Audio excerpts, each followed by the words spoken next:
She feels something emotionally. At yun ang hindi kaya ng karamihan lalaki. Kaya ka walang mapul na babae. It's because kasi unang-una pa lang, pag approach mo pa lang ng babae, tinitignan ka na. So ano yung tinitignan ng mga babae sa ganun? Pag one night stand, of course, the way how you talk. Kaya nga pag wala ka nang mai-provide sa relasyon, iniiwang ka na. Hey, what's up guys? It's you boy, Sublado Moto. Okay, for today's vlog, no, not for today's, for tonight's vlog, let's talk about ang nag-DM sa atin. So ang tanong niya is, bilang lalaki, ano ba ang dapat gawin natin enable for us to attract women? Brad, maraming beses ko na to nasagot. Nandyan yan, nakapost na yan. Pero sige, para mas maintindihan mo dahil tamad kang mag-search. Eto para sa'yo. Guys, yung mga may tanong dyan at hindi ko pa rin nagagawa ng content, pasensya na kayo. Pero you can watch all of our content kasi yung iba dyan, nandyan na yung sagot sa mga tanong nyo. Okay? So ano ba yung gagawin ng isang lalaki para ma-attract ang isang babae? Guys, naalala ko, may nagko-comment sa atin sa comment section about genuine desire and about sa transactional relationship. Pinipilit niya na dapat daw genuine desire ang maramdaman ng isang babae kasi iba daw yun pag nakipagbembangan sa'yo. Talagang gustong gusto ka. Kumpara sa isang babae na ang gusto lang sa'yo is kung ano yung meron ka. Let's say money, kasi yun lang yung meron ka. Iba daw kasi talaga pag pogi. Iba daw pag magandang lalaki. Talagang genuine desire daw yun. What? Ang sinasabi niya is I think attraction. Ang sinasabi ko dito is to retain the woman. And at the end of the day, she will feel the same way regardless kung ano yung itsura mo. How would you feel kung etong lalaki na to kayang iahon sa hirap pati pamilya mo, 'di ba? Parang ka nakahukay ng ginto, 'di ba? Para ka nanalo sa loto na kailangan pangalagaan mo tong pera na to kasi ayaw mo na maging mahirap ulit. At pag nakakita ka ng ganung lalaki na willing to provide for you, kahit ano itsura niyan, as long as kahit papaano may game yung guy, of course talagang tutuluyan mo bilang babae, 'di ba? Mahirap naman na tutuluyan mo ang isang lalaki na wala ka man lang kahit anong desire sa kanya, di ba? I genuinely believe all women are gold digger, depende lang sa pangangailangan nila. It's hardwired, hypergamy, di ba? Yan ang nature ng mga kababaihan. Of course, they want a guy na talagang can provide something, di ba? O, doon na, sasagutin ko na yung tanong mo, Brad. Kasi ganito, all relationship are transactional. Uulitin ko, lahat ng relationship transactional, okay? Huwag kang maniniwala na hindi, mahal niya ako kaya she will do everything for me. No, it's not. No, mahal niya ako kaya he will do everything for me. No, it's not. Kung meron mang maraming maibibigay sa relasyon, of course lalaki yun. But when it comes to relationship, it's always transactional. Isipin mo, para kang nagtatrabaho or nag-apply ng trabaho. So meron job description, di ba, na kailangan mong gawin. So, in exchange of your service, the company will pay you, di ba? Babayaran ka ng kumpanya sa service na binibigay mo, di ba? Wala silang pakialam sa nararamdaman mo, okay? At kaya nga ganito guys pag ang girlfriend mo mas pinapahalagaan yung trabaho niya, ibig sabihin, mas valuable yun kaysa sa relationship nyo. What? Ulitin ko, pag ang EA mo, kumbaga gumagawa ng way, nagpupuyat, basta binubuhos niya yung oras niya sa trabaho, na at the end of the day ikaw pa rin naman na magpo-provide bilang lalaki, di ba? Kaya nga make sure talaga na talagang malakas tayo umita bilang lalaki, okay? Para at least wala silang say sa atin na kulang naman yung binibigay mo kasi pag ganun na, it's not, hindi ko na nakikita yung relationship, nakikita ko na doon is partnership. Pero uulitin ko, a genuine relationship is still transactional. Huwag kayong maniniwala na hindi transactional ang relationship. Kasi, eto nga lang pag inaya mo isang babae makipag-date or kilala ka sa isang babae, kailangan, kaagad, yung itsura mo pa lang kaagad, presentable na. Which is kailangan, magaling ka manamit, maayos ka manamit, mabango ka, kung di ka magwapings, at least, may katawang ka, di ba? O dadaanin mo sa pananamit, di ba? And ang pinaka-importante is dapat magaling ka makipag-usap. By default, it's transactional. Kasi paano ka makikipag-transact sa isang tao? Let's go to business. Paano ka makikipag-transact sa isang tao? Let's say nagbebenta ka ng cellphone, tapos ang kausap mo walang pambili. Bakit ka makikipag-transact? Di ba? So same thing. Pag may didiskarte ang kababae, pag nakita niya na wala sa iyo yung hinahanap mo, bakit siya makikipag-usap sa iyo? Kaya nga we need to be attractive. Di ba? We need to do a lot of things enable for us to improve ourselves para mas maging attractive tayo bilang lalaki. Kaya uulitin ko guys, all relationship is transactional. Kaya uulitin ko guys, all relationship is transactional. Hindi pwedeng hindi. At kailanman hindi pwedeng hindi maging transactional. Kasi unang-una pa lang, pag approach mo pa lang ng babae, tinitignan ka na mula ulo hanggang paa kung ikaw ay may capability, or titignan niya kung paano ka makipag-usap sa kanya. Yung pakikipag-usap pa lang, doon niya na malalaman kung talagang may game ka, or kung talagang mai-entertain mo siya in a way na hindi mawawala yung attention niya sa'yo. Kaya nga sa inyo, marami ginughost. Why? Kasi lahat kayo boring kausap. Kasi lahat kayo walang game. Di ba?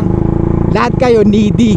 Most of you guys are needy. Kaya karamihan ng babae, ginughost kayo. Let's be fucking honest. Di ba? Pero okay lang yan. Kasi dapat mong maranasan yan. Para at least mas maging humble ka sa sarili mo, at the end of the day, you learn something. Di ba? Na iniisip mo, kaya ko to, nakapanood ako ng 2 video sa YouTube na kailangan talaga good looking. Di mo kailangan maging good looking right away. Iba ang attraction ng lalaki sa babae. Okay? Ang babae, pag na-attract sa lalaki, sa na-attract ang babae? Sa status. Ano pa? Sa kung anong kaya mo i-provide. Because women are what? Emotional creatures. We as a men, we are always look on what? Physical. Diba? Kaya nga women fall in love with what they hear, and men fall in love with what they see. So balik tayo, transactional Brad. So same thing sa trabaho. Pag nag-apply ka, kailangan mo mag-produce ng result, o kailangan may gawin ka para bayaran ka ng kumpanya. Kasi pag hindi mo nagagawa yung trabaho mo, hindi ka nila babayaran at never ka makakatanggap ng sahod. Kasi nga nakikita nila, ba't ka nandito? Kaya nga pag hindi mo na ibibigay yung result or yung hinahanap ng kumpanya sa'yo, ba't nila tatanggapin? So same thing sa relationship. Uulitin ko, all relationship are transactional, walang libre, and even one night stand, you still need to provide something. Ano ibig sabihin doon? Kailangan niya makita you are very attractive. Kailangan makita ng babae na talagang pasok ka sa standard niya, na she will open her legs for you, but she wants to know if you deserve it. So ano yung tinitingnan ng mga babae sa ganun? Pag one night stand, of course, the way how you talk. Di ba? Kung magaling ka makipag-usap, kung magaling ka kung nape-penetrate mo emotions niya, then she will open her legs for you. Lalo na pag ang babae game, lalo na pag ang babae adventurous. So, uulitin ko na naman, all relationship is transactional. You need to provide something. Kasi hindi ka makakakuha ng date kung wala kang kayang i-provide. Hindi pwedeng good looks lang. Hindi pwedeng good looking lang. Yung mukha mo kamukha ni Daniel Padilla, pero tatanga-tanga ka magsalita. What do you expect? Sasabihin nila sayang. Diba? Okay, let's go back. Ulitin ko uli. All relationship are transactional. So guys, same thing sa atin. Tayo lang naman yung mga tatanga-tanga Diba? Lalaki lang naman nagpapa-take advantage Why? Kasi kahit katiting lang ang pinoprovide ng babae, kahit na placeholder kayong boyfriend, pinapayagan nyo. Kaya nga karamihan ng babae ngayon walang respeto sa ating mga lalaki.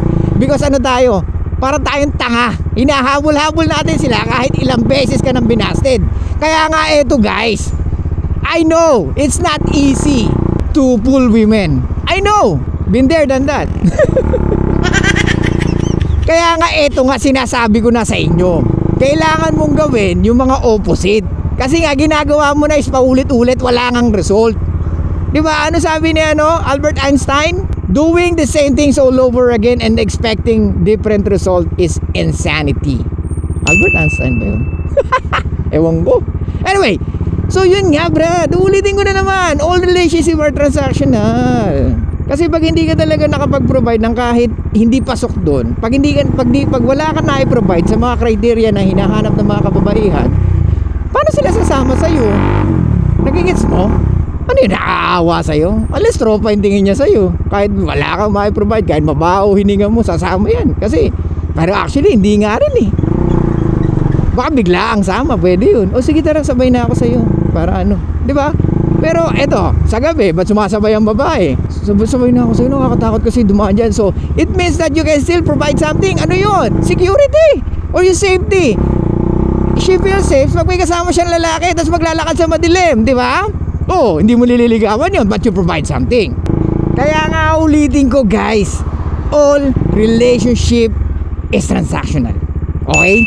Kailangan mong may mai-provide na pasok sa standard ng mga kababaihan. Ano yung sinabi ko dati? Pag wala ka napupul na babae, it's because you don't know how to stimulate women's interest, which is doon na-arouse ang emotions niya. Uulitin ko, kaya ka walang mapul na babae, it's because you don't know what women's interest.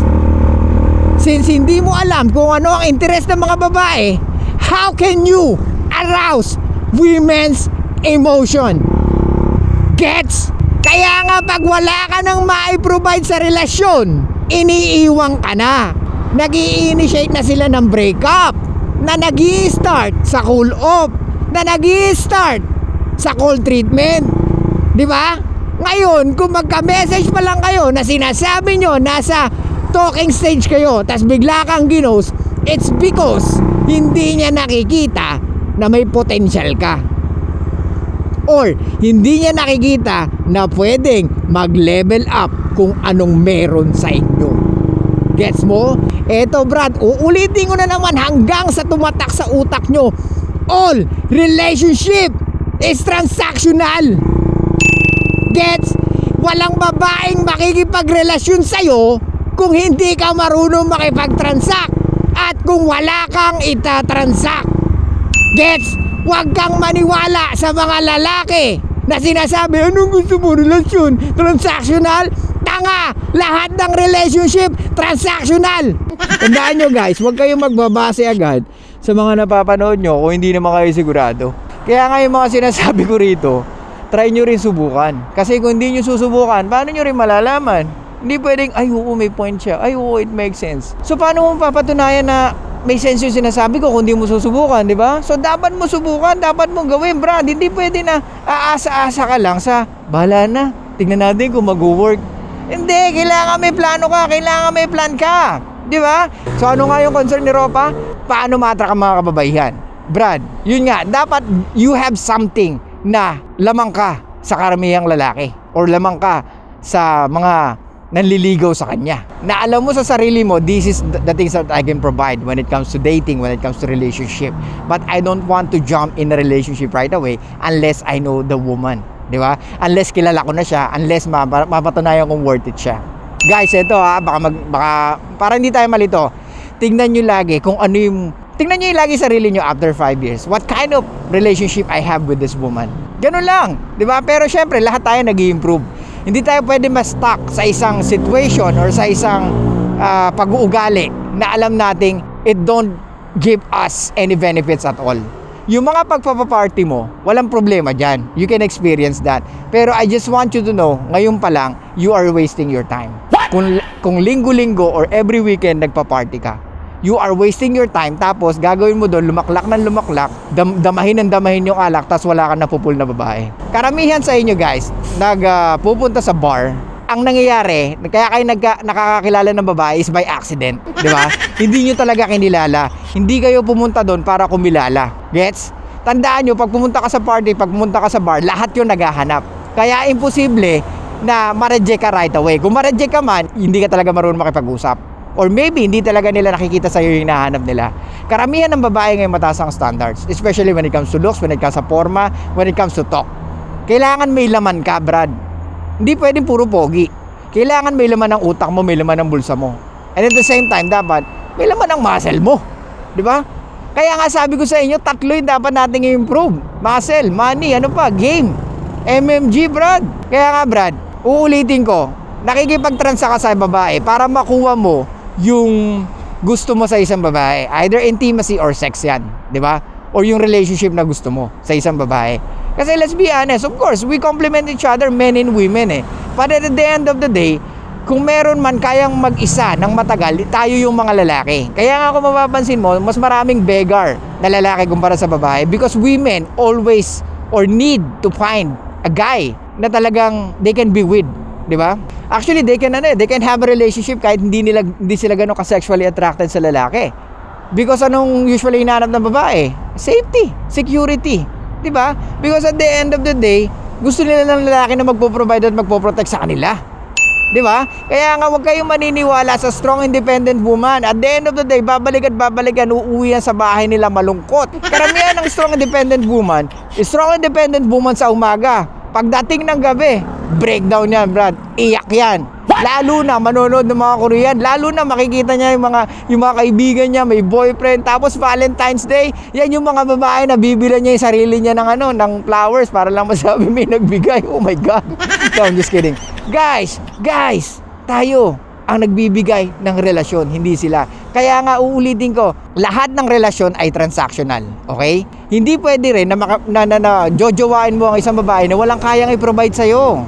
'Di ba? Hindi pwede na i-hire ka na isang company na hindi mo alam kung anong gagawin mo. Tanga ba yung kumpanya na para i-hire ka tapos di mo alam kung anong gagawin mo? That's very stupid, 'di ba? So same thing. We both know na etong babae na to kasi nagustuhan ko kasi ganito siya, kasi nakita ko ganyan siya, nakita ko ganun siya. Yung nakausap ko siya, mas lalo ako na-attract sa kanya. So same thing sa babae na kinakausap mo.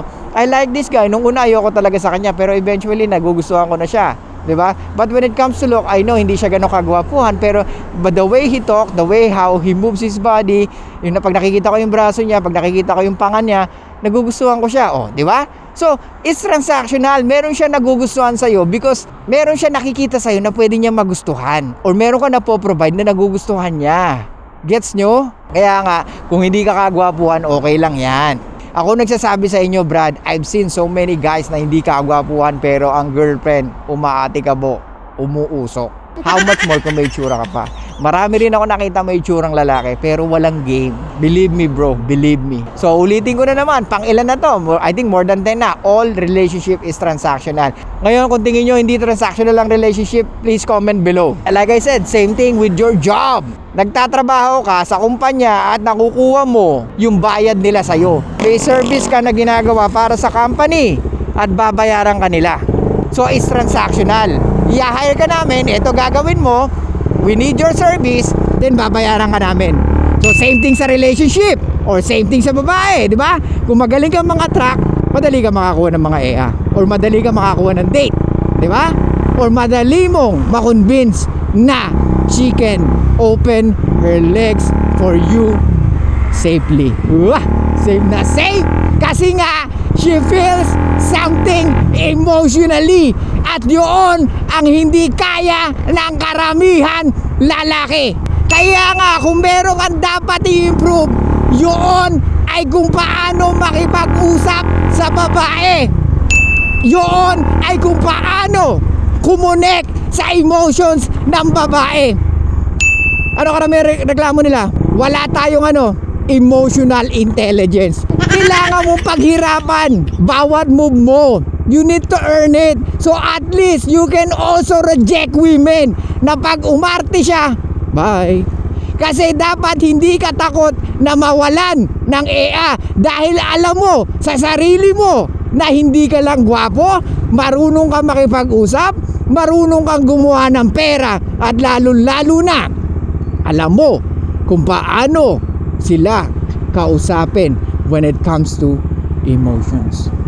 Alam mo kung paano i-penetrate ang kanilang emotions. Before you penetrate her kipi, you need to penetrate her fucking brain. Okay, so yun lang guys. Thank you so much. I'll see you guys next time. And bye-bye.